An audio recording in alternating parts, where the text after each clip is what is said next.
అందరికీ నమస్కారం. Welcome to our channel. ఈరోజు అంటే శ్రీ పట్టాభి రామస్వామి దేవాలయం వాల్మీకిపురం చిత్తూరు జిల్లా.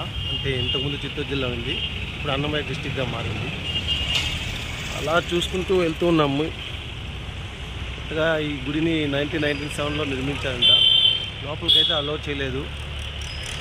ప్రజెంట్ బయట నుంచే తీస్తున్నాను.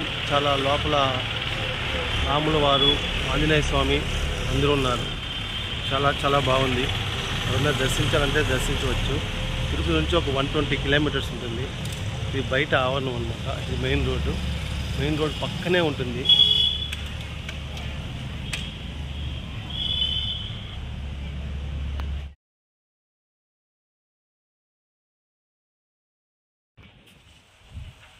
అక్కడి నుంచి ఒక 2 కిలోమీటర్స్ వచ్చామంటే అక్కడ పంచముఖ ఆంజనేయ స్వామి టెంపుల్ ఉంది. ఈయన వాల్మీకి అందరికీ తెలుసు.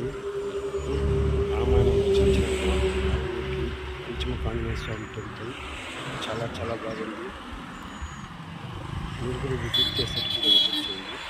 నియర్ బై మదనపల్లి నుంచి ఒక 5 కిలోమీటర్స్, తిరుపతి నుంచి వచ్చే వాళ్ళకి ఒక 120 కిలోమీటర్స్. వాళ్ళకి విజిట్ చేయండి. చాలా బాగుంది టెంపుల్. సో ఫ్రెండ్స్, వీడియో మీకు నచ్చింటే లైక్ చేయండి. అలాగే మీరే ఎటువంటి గుళ్ళు దర్శించారో తెలియపరచండి. ఆంజనేయ స్వామి ఎంత పవర్ఫుల్ కాదో, ఆయన వారు నాకు అందరికీ తెలిసిన వారే. ఆయన వారు మరొక మంచి వీడియోతో మళ్ళీ కలుస్తాను. Thank you. జై హింద్. టీటీడీ వాళ్ళు